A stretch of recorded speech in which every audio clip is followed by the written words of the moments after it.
the first quick hit is it's real simple. It's been kind of all over the place everywhere.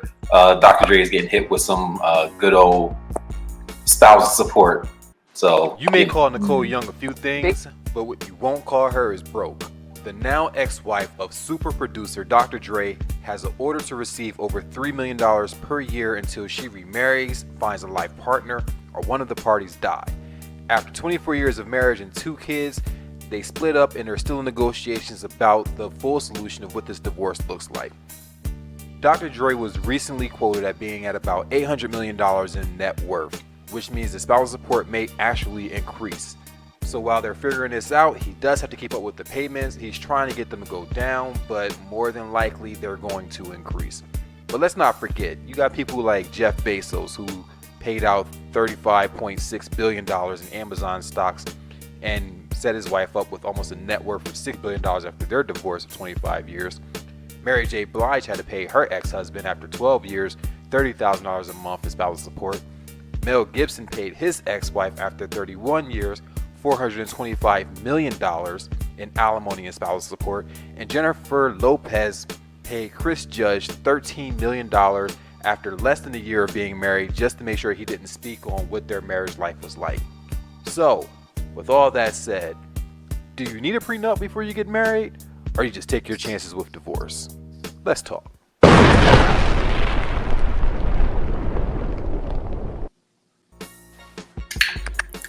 All right. So, who want to go first on this one?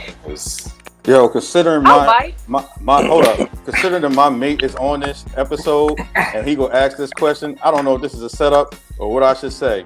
But there's no such thing as a setup. It's a setup. It's a setup. It's definitely a setup. Fuck is whatever he wants to say. Look at me in his face though. Listen. Would I get a prenup? Nah, I wouldn't get a prenup. Fuck, you crazy. I would. Shit. See? Right on, Miles. Right on.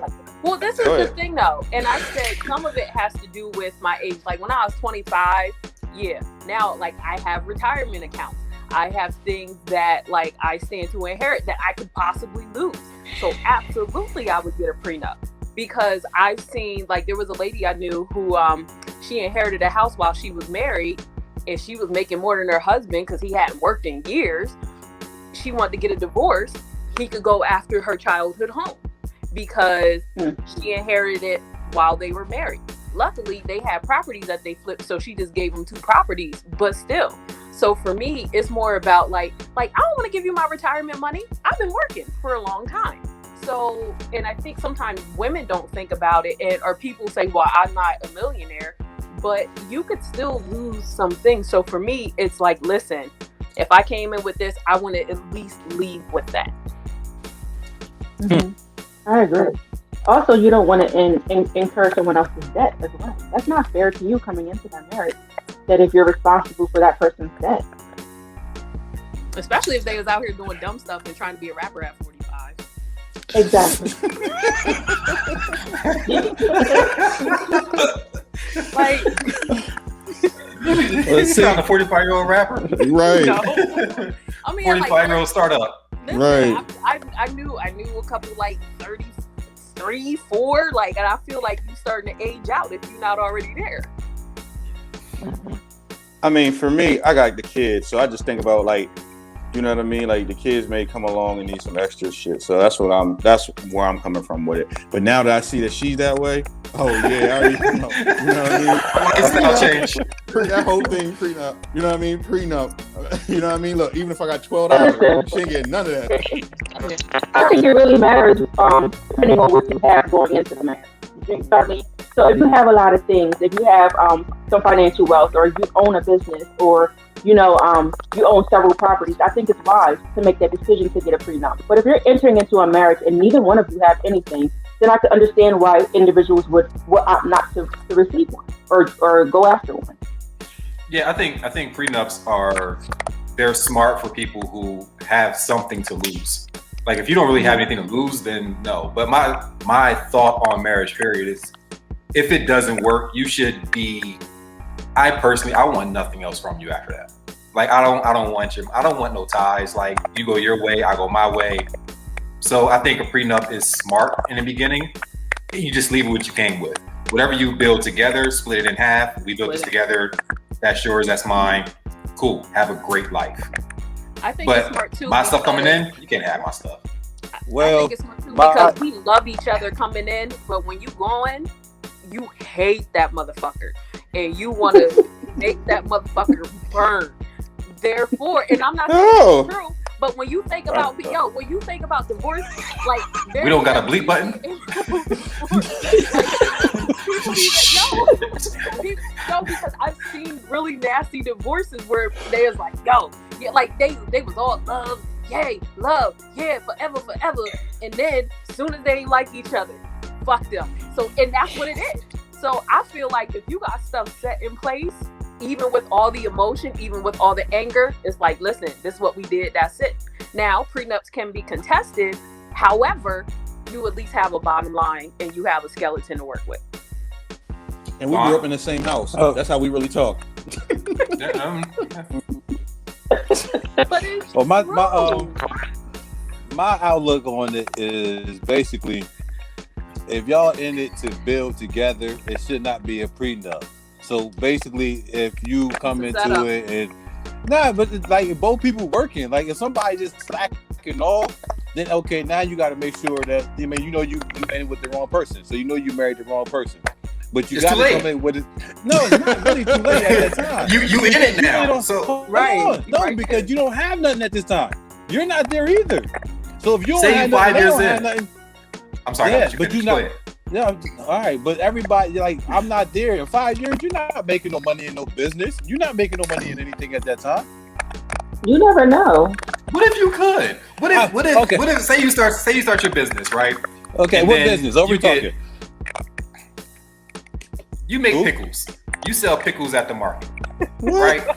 And then one day when you selling pickles at the market, you're making say like 17, 18,000 every half year. Right?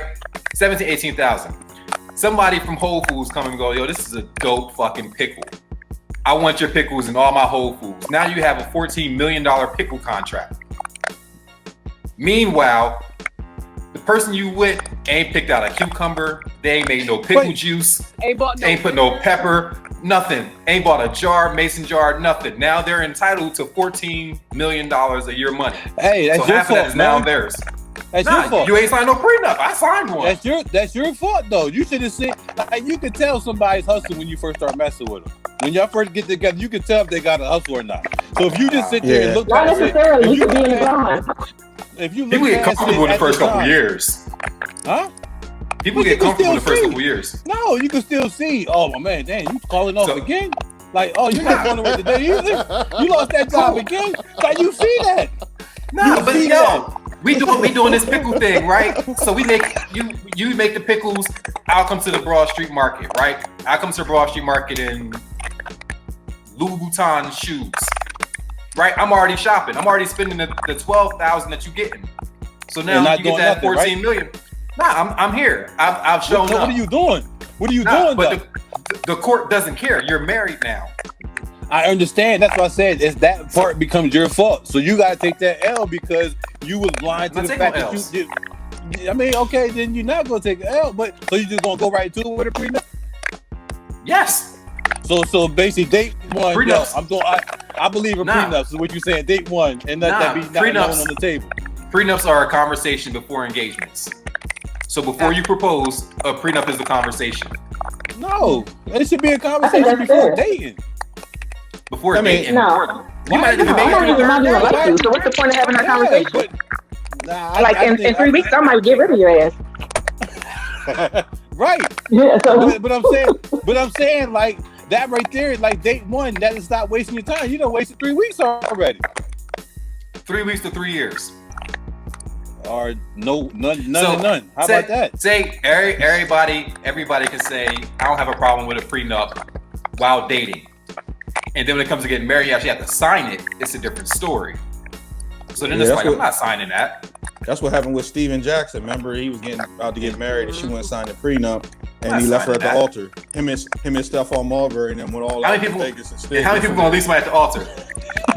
Well, if I got who will leave a whole family at the altar? Listen, if I got deep But- NBA pockets, I would do that too. I ain't gonna hold you, like, you know what I mean? Because she told him she was gonna sign it, and then even when she brought it to her the hour before the wedding, she said, "Well, let me look over it again, think about it." Then you like Vaughn said though, but also you already know her intentions at that point. You know what I mean? Regardless, if you got the kids, because I'm gonna have to take care of the kids. But you know, if you already like that. But I feel like also that should have been signed. Like if you're trying to sign it at the wedding, like I feel like that would have been a red flag for me too. Yeah, you can't just bring it up, pop it up on someone like sign this. Like hell no, I ain't signing it. Right. Bye. Let's see what you hitting for. Yo, but all right. Listen, so in perspective, Dr. Dre and his wife was married for 24 years, which puts him back to 96. Dr. Dre hit what, like 92, 93 with the Chronic. So it's like you're 4 years in. Dre. She met him as Dr. Dre at Death Row. She didn't meet him as Dr. Dre of NWA. She met him with a little something in his pocket. So he had a little bit of whatever. Yeah, that's his fault. I don't care. At that point, that's his fault. Why? That's his fault. For not getting because I'm coming in with millions now. I'm coming in I'm coming in as the dopest producer in the game right now. So now, but my name is huge. My name is huge. I'm huge when it comes into this game right now. But we had this conversation. Dre also coming in as a trash father, a woman beater. He's a cheater. And he has like a whole affiliation that might put your life in danger. And you say sign a prenup. For what? My life's in danger just being around you. So you said it's karma. So it's karma. No, it's definitely karma. He earned every bit of that prenup. So basically, he came to the table. He came to the table like, okay, I got so much baggage with me. I'm not gonna make you sign the prenup. Is what you saying? I think he came to the table and he knew that more than likely, if he had her sign one, she probably wouldn't have done it. So then right now he knew he was gonna have to pay what he got to pay out right now. No, because people that don't sign prenups, they think they're gonna be together forever. Forever, yeah. But I'm sure Jeff Bezos never in his life thought he would have to get somebody $60 billion. Nah, Shall I disagree with that? Because with Jeff Bezos, right, once he became a billionaire, he already knew he was setting up to have a whole bunch of side joints. You see what happened with Bill Gates, the reason that he separated from his wife, because he already had it in his marriage arranged that he could take his side joint once a year on a trip. So once you start leaving the M's and going to the B's, you already know that wife that you had for that long time. Once you leave the millions and start going to the billions, you already know that this ain't gonna do it for you no more, because you're gonna start eating different stuff. Like these dudes were Bill Gates? Huh? Bill Gates, Jeff Bezos he has a horrible like stripper call girl issue. Mo? But it's like I think you have to be smart about the situation. Marriage is a contract. It's a legal document. Everything outside of that is your relationship the way that it was. Now everything goes legal. Once it goes legal, then I think a prenup is a part of that legality. So you say, okay, cool. If this doesn't work, and nobody wants to say it's not going to work because you're about to get married, but you have to be realistic. 50% of marriages end in divorce. So if this doesn't work, I feel that it's fair that we both leave out with what we came in with. Whatever we earn together, we split. You shouldn't have entitlement to someone else's inheritance. You know what I mean? Like that's not yours. You didn't do anything to get that. So there's no reason that you should have that involvement in that relationship. Take what you came in with and then divide what you did together. Period. But you can't say that. Dividing what they did together. That's what I'm saying. So there's not. It's one-sided. How is it one-sided? If you come in, it don't matter what she does. If you get into a marriage, and I'm telling you, like spousal support is literally that. Once you advance someone's lifestyle, you now have to keep up that lifestyle for that person. Yeah. So since you want to be a billionaire, but you want to be a billionaire, and that's where I think that a lot of people mess up with. It becomes all me, instead of building for us. Because like he made so much money, he could have put her own product, have her push whatever she had to do, and make some money herself. So now, or he was Dr. Dre and was like, "Yo, you're not doing none of this. I don't want you to have any But kind that's of the problem. At that point right there, then you have no choice but to pay out because you're the one that's doing this. This is your fault. But here's the thing: everybody forgets cardinal rule number 1: shit always changes once money's in the hand. You know what I mean? Like once money's in hand, it's always changes. You know what I mean? Like it's a different thing. Period. So it is what it is. Sign a prenup. Save yourself some stress. Even if you're poor, sign your prenup. Because you don't. That's the thing. Even if you're poor, you don't know what you have. You don't know what's coming to you. Like you can have a rich uncle somewhere that's about to just drop you some money, and now that deadbeat you trying to divorce is about to be like, "Yo, I'm taking you for everything you got." That's out. And that's the line. That's the line. If we get divorced, I'm gonna take you for everything you got. Everybody's heard that. So I haven't, because I ain't married. That ain't gonna happen. Prenup.